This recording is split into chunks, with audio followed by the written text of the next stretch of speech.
and good day everyone. Hope you're doing well. Today we have an article from Inverse.com dated August 7, 2019.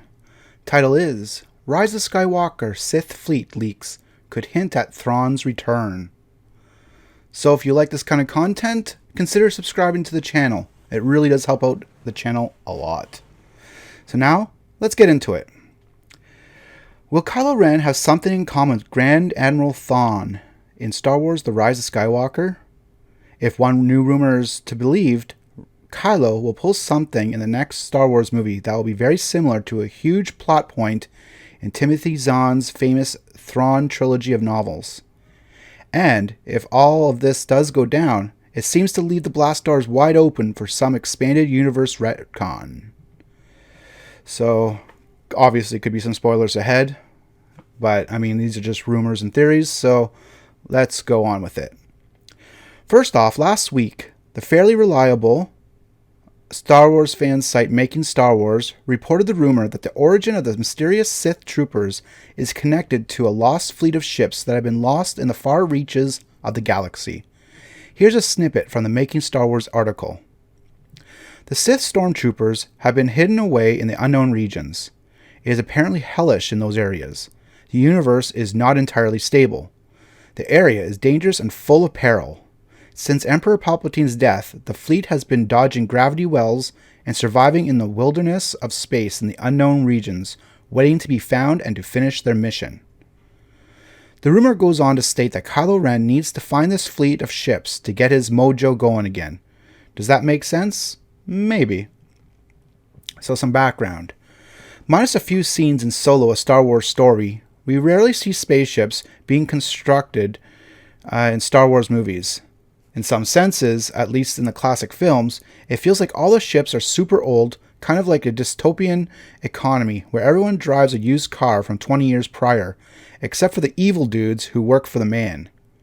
The Empire and the First Order have new and shiny ships, but the Rebellion and the Resistance have to get by on what they can cobble together.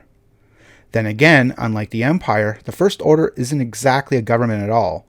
In fact, the primary difference between the First Order and the Empire is that it has resources a little explicable in the new films, mostly because it functions as a military junta rather than a real government.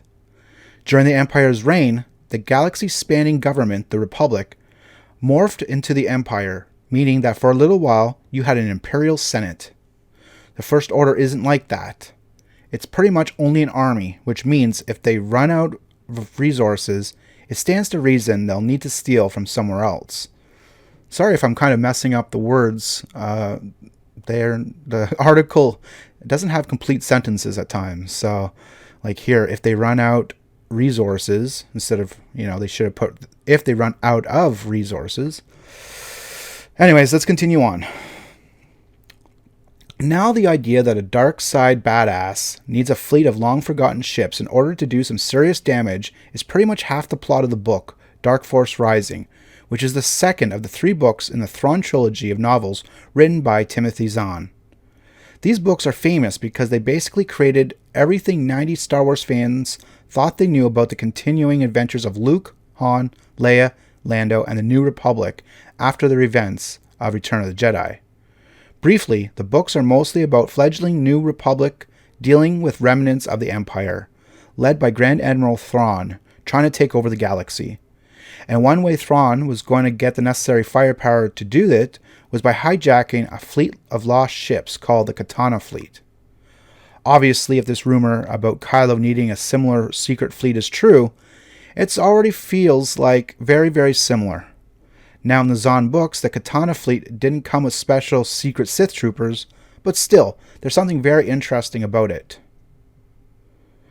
So even through everything Thrawn did in the old books is no longer canon, the character of Thrawn has been retroactively made canon by the TV show Rebels, in a series of new in-canon prequel novels, also written by Timothy Zahn. So, when's the last time we saw Thrawn in real deal canon then? Well, in the series finale of Rebels, a giant space whale jumped Thrawn's spaceship into hyperspace, taking both Thrawn and Ezra Bridger with it. And yes, It has been confirmed by Rebels creator Dave Filoni that Thrawn survived the weird jump into hyperspace in that finale, saying in 2018, "I have a lot of theories about it, and what I think happens and where they are. I'll say this much, they're not dead. Both of them survive. Both Ezra and Thrawn, I would say, survived it." Okay, so Thrawn, the guy who is in old canon, was looking for a lost fleet of ships, is now himself a guy who's lost in space. And now there's a rumor that Kylo Ren is looking for a lost fleet of badass Sith ships. Could Kylo Ren find Thrawn? The idea that Kylo Ren would be looking for a secret fleet of Sith ships seems a little wild when you consider it would be a new element thrown in at the last second of the trilogy. But if true, it would neatly explain where the nifty Sith troopers have come from, and possibly why Palpatine is back in the mix. Because the notion of a lost fleet is so similar to the Thrawn stuff from the old books, it feels like something Abrams and company might do as a little nod to the Star Wars fandom at large. They wouldn't need to make a big deal out of it for this to work, and Thrawn wouldn't even need to be a major character. Hell, Kylo Ren could kill him in like 30 seconds before even getting the dude's name and stealing his ships. The point is, if there's a secret clutch of lost warships in The Rise of Skywalker, then not mentioning Thrawn feels like a huge missed opportunity. So what do you think, guys and girls? Do you think that this lost fleet might have Thrawn aboard on it? Could possibly be.